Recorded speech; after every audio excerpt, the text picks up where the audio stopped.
રાજ્ય પોલીસ વડા વિકાસ સહાયે 100 કલાકમાં અસામાજિક તત્વો સામે કાર્યવાહી કરવાની આપેલી સૂચનાને પૂર્વ કચ્છ પોલીસે મન ઉપર લઈ લીધી છે। ગઈકાલે સવારે શિકારપુરમાં હિસ્ટ્રી સીટરનું મકાન તોડી પડાયા બાદ અંજાર અને ફતેહગઢ પ્રાગપરમાં કુખ્યાત ગુનેગારના ગેરકાયદે મેળવેલા વીજ જોડાણ કાપવામાં આવ્યા હતા। તે બાદ રાત્રે ગાંધીધામ અંજાર રાપર ભચાઉમાં કોમ્બિંગ યોજવામાં આવ્યું હતું। એસપી સાગર વાઘમાર દ્વારા જિલ્લામાં શરીર સંબંધી મિલકત સંબંધી દારૂ જુગારની ગેરકાયદે બદી આચરતા ઇસમો સામે કાર્યવાહી કરવાની સૂચના અપાઈ હતી।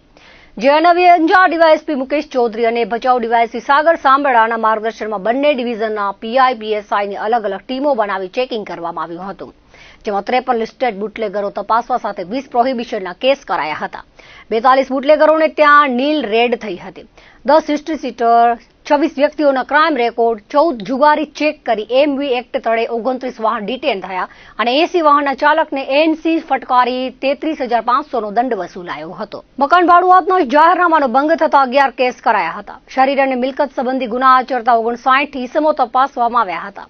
વીજ ચોરી જણાઈ આવતા પીજીવીસીએલને રિપોર્ટ કરવા સાથે હોટલ, ઢાબા, દંગા પડાવ, અવાવરૂ જગ્યા ચેક કરવામાં આવી હતી। કોમ્બિંગ દરમિયાન 344 ઇસમો ચેક કરાયા હતા। અલગ અલગ હેડ તળે ગુના રજીસ્ટર કરવામાં આવ્યા હતા। પોલીસના દાડે દાડા ઉતરી આવતા અસામાજિક તત્વોમાં ફફડાટ ફેલાયો હતો।